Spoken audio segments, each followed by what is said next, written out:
नमस्कार दोस्तों।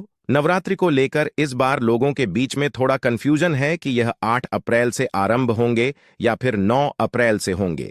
पंचांग के अनुसार चैत्र नवरात्रि का आरंभ 9 अप्रैल से होगा। 9 दिनों का यह महापर्व रामनवमी के साथ 17 अप्रैल को समाप्त हो जाएगा। चैत्र नवरात्रि प्रतिपदा का आरंभ 8 अप्रैल को देर रात 11:50 पर होगा और अगले दिन यानी 9 अप्रैल को रात के समय 8:30 पर समाप्त हो जाएगी। इसलिए उदया तिथि की मान्यता के अनुसार नवरात्रि का आरंभ 9 अप्रैल से होगा। हिंदू धर्म में नवरात्रि के 9 दिनों का महत्व बहुत ही खास माना जाता है। इन 9 दिनों में आदिशक्ति मां दुर्गा के 9 स्वरूपों की पूजा की जाती है। धार्मिक मान्यताओं में माना गया है कि इन 9 दिनों में मां दुर्गा से जुड़ी सभी शक्तियां जागृत हो जाती हैं। इसीलिए इन दिनों में मां दुर्गा की संपूर्ण विधि विधान से पूजा करने से आपकी सभी मनोकामनाएं पूर्ण होती हैं। आइए जानते हैं इस साल चैत्र नवरात्रि में मां दुर्गा का आगमन किस वाहन से होगा और कलश स्थापना का शुभ मुहूर्त क्या है। दोस्तों, नवरात्रि हिंदू धर्म के सभी त्योहारों में से एक प्रमुख त्योहार है।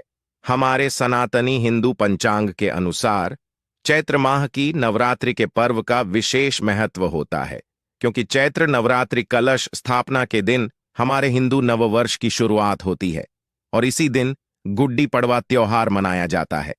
इसके बाद की 9 रातों में माता के 9 स्वरूप शैलपुत्री ब्रह्मचारिणी, चंद्रघंटा मां कुष्मांडा स्कंद, माता कात्यायनी, कालरात्रि महागौरी और सिद्धिदात्री की विशेष पूजा श्रद्धा और उमंग के साथ की जाती है।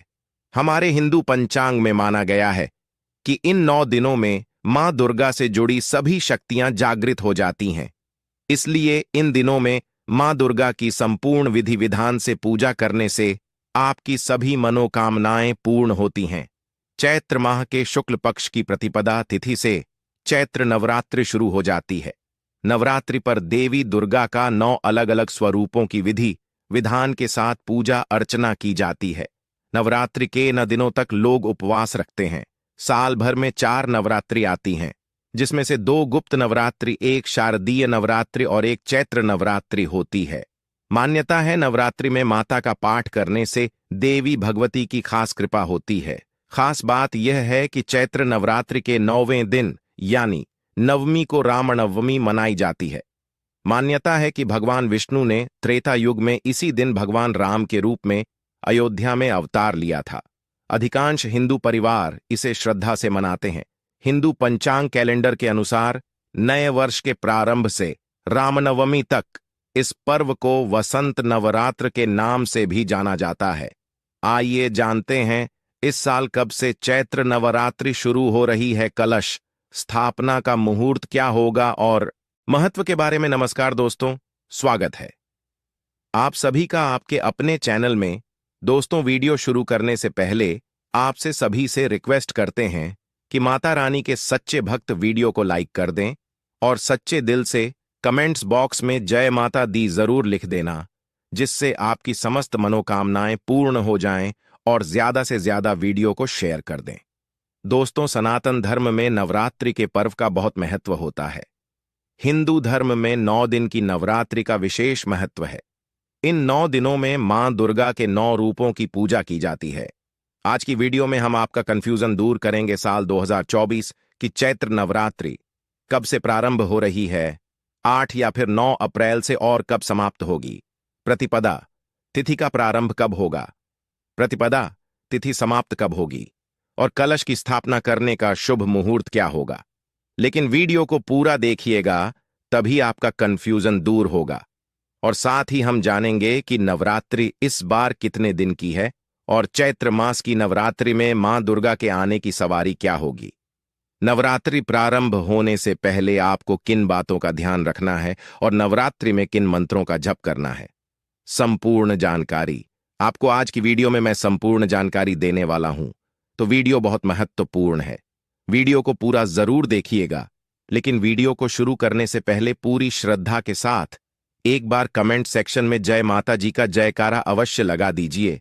मां भगवती दुर्गा की कृपा सदैव आप और आपके समस्त परिवार पर बनी रहेगी।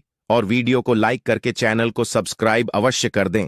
और हां, पास वाली बेल आइकन का बटन दबाना बिल्कुल भी ना भूले। दोस्तों, नवरात्रि के ये 9 दिन बहुत ही पवित्र माने जाते हैं। इन 9 दिनों में भक्त अपनी अपनी सामर्थ्य सार माता रानी की पूजा करते हैं। इन 9 दिनों में नाखून, बाल आदि काटने के लिए मना किया जाता है। व्रतधारी को पूजा करते समय काले रंग की वस्त्र नहीं पहनने चाहिए। विधि विधान से सुबह और शाम की पूजा करनी चाहिए। वैसे तो कलश स्थापना करना बहुत ही शुभ माना जाता है।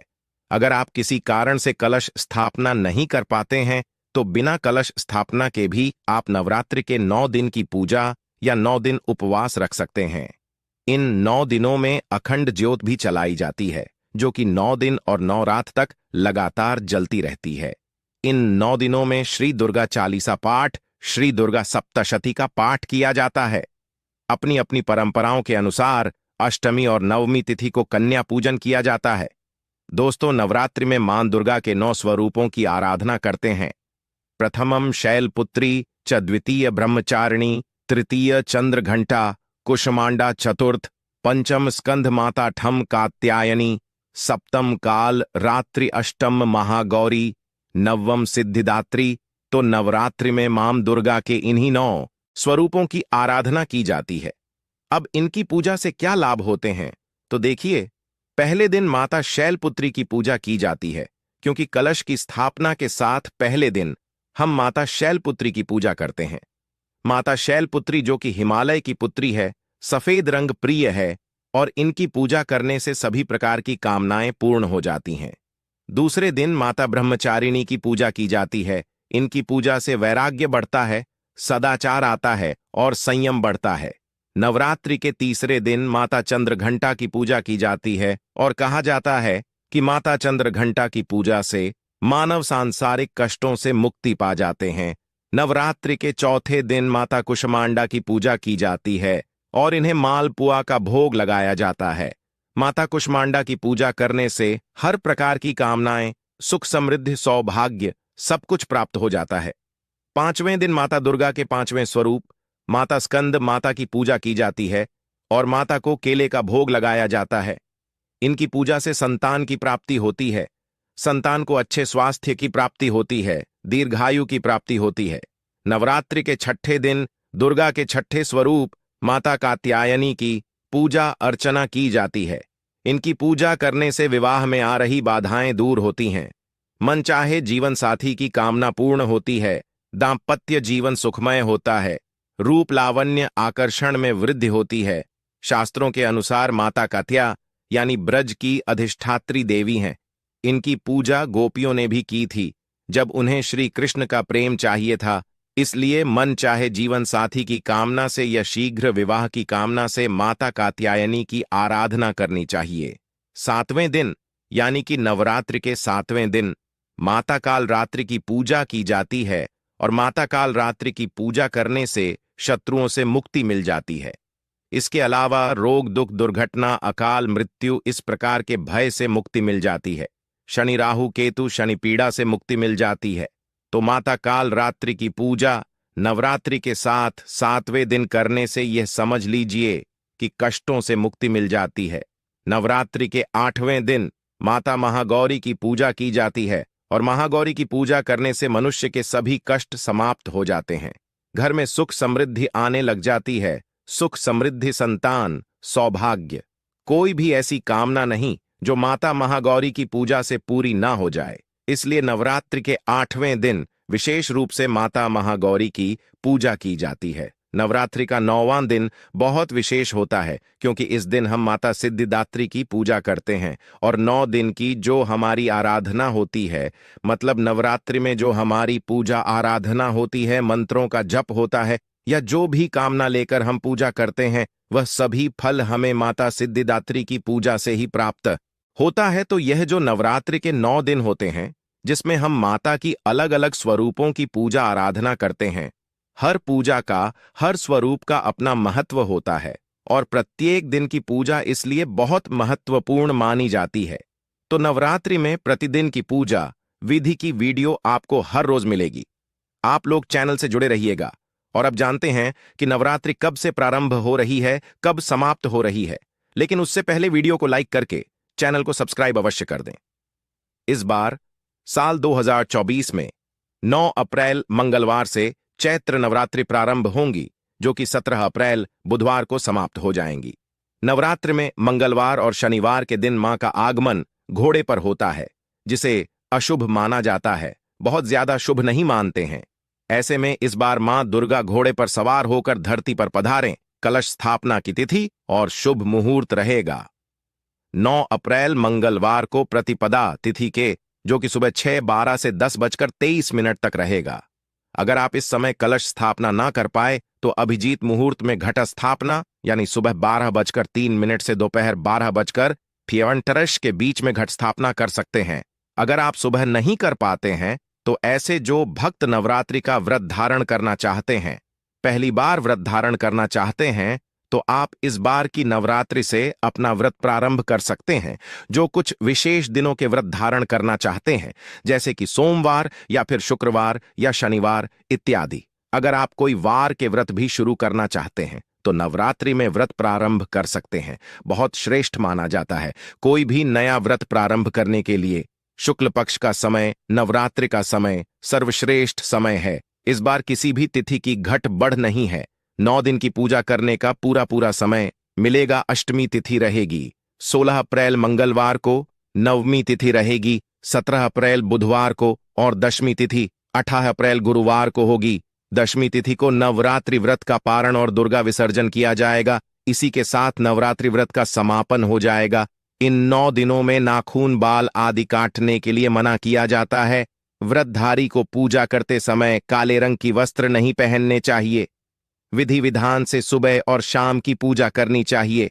वैसे तो कलश स्थापना करना बहुत ही शुभ माना जाता है। अगर आप किसी कारण से कलश स्थापना नहीं कर पाते हैं तो बिना कलश स्थापना के भी आप नवरात्रि के 9 दिन की पूजा या 9 दिन उपवास रख सकते हैं। इन 9 दिनों में अखंड ज्योत भी चलाई जाती है, जो कि 9 दिन और 9 रात तक लगातार जलती रहती है। इन 9 दिनों में श्री दुर्गा चालीसा पाठ, श्री दुर्गा सप्तशती का पाठ किया जाता है। अपनी अपनी परंपराओं के अनुसार अष्टमी और नवमी तिथि को कन्या पूजन किया जाता है और इसके बाद शुद्ध सात्विक भोजन ग्रहण करके, अन्न ग्रहण करके उपवास खोला जाता है। नवरात्रि के व्रत में भक्त अपनी सामर्थ्य के अनुसार, अपनी शारीरिक क्षमता के अनुसार उपवास रखते हैं। जैसे कि कुछ लोग इस व्रत को केवल जल के साथ रखते हैं, कुछ लौंग का जोड़ा ग्रहण करके रखते हैं, कुछ लोग एक समय फलाहार ग्रहण करके रखते हैं। फलाहार में सेंधा नमक से बना हुआ फलाहार जैसे आलू टिकिया, लौकी टिकिया, कूटू की पूरी समा के चावल आदि ग्रहण किए जा सकते हैं। मौसमी फलों का और भरपूर मात्रा में दूध और जल का सेवन इस दौरान किया जाता है। लेकिन जो लोग व्रत भी रखना चाहते हो लेकिन बिना अन्न के नहीं रह सकते, इस व्रत में एक समय शुद्ध सात्विक भोजन, जो कि सेंधा नमक से बना हुआ हो, लहसुन प्याज से रहित हो, भोजन रात के समय कर सकते हैं। चैत्र नवरात्रि की 17 अप्रैल को मां सिद्धिदात्री की पूजा करेंगे। महानवमी है और 17 अप्रैल को ही श्री राम नवमी मनाई जाएगी। भगवान श्री राम का जन्मोत्सव मनाया जाएगा। साल 2024 में नवरात्रि पूरे 9 दिन की है, तो किसी प्रकार का तिथि में ऐसा उलट फेर नहीं है। पूरे 9 दिन की नवरात्रि हमें प्राप्त हो रही है, जो कि बहुत शुभ है। यह बात करें माता की सवारी की तो देखिए, नवरात्रि में मंगलवार और शनिवार के दिन मां का आगमन घोड़े पर होता है, तो इस बार माता का जो वाहन है वह घोड़ा है। अब बात करते हैं कलश विसर्जन का। दुर्गा विसर्जन नवमी तिथि के बाद ही करना चाहिए, तो 17 अप्रैल बुधवार को दोपहर 3:12 तक नवमी तिथि रहेगी, जिसके बाद दशमी तिथि प्रारंभ हो जाएगी। तो ऐसे में आप इस दिन शाम को सूर्यास्त से पहले पहले तक विसर्जन कर सकते हैं। नवरात्रि पर आप माता रानी को बहुत सरल और सस्ते उपायों से खुश कर सकते हैं। आइए जानते हैं वे सरल उपाय। पान, ताजे नए पान लाकर उस पर 1 रुपये का सिक्का रखकर मां भवानी के सामने रखें। सुपारी रब की पूजा सुपारी लाकर देवी मां को समर्पित करें, तो भी वे प्रसन्न होकर आशीर्वाद देंगी। राइट पा रब की रुई खरीदकर उसे माता रानी को अर्पित करें, तो वह उतनी ही प्रसन्न होंगी जितनी मनहरा उपायों से होती है। गुड़, अगर आप महंगे प्रसाद भोग माता जी को नहीं चढ़ा सकते तो ₹5 का गुड़ लाकर पूरे भक्तिभाव से देवी के समक्ष रखें। आपको शुभ आशीर्वाद अवश्य मिलेंगे। काले उबले चने देवी मां को प्रसन्न करने का यह भी बहुत सरल और सस्ता उपाय है। काले उबले चने भी अंबे मां को प्रसन्न करेंगे।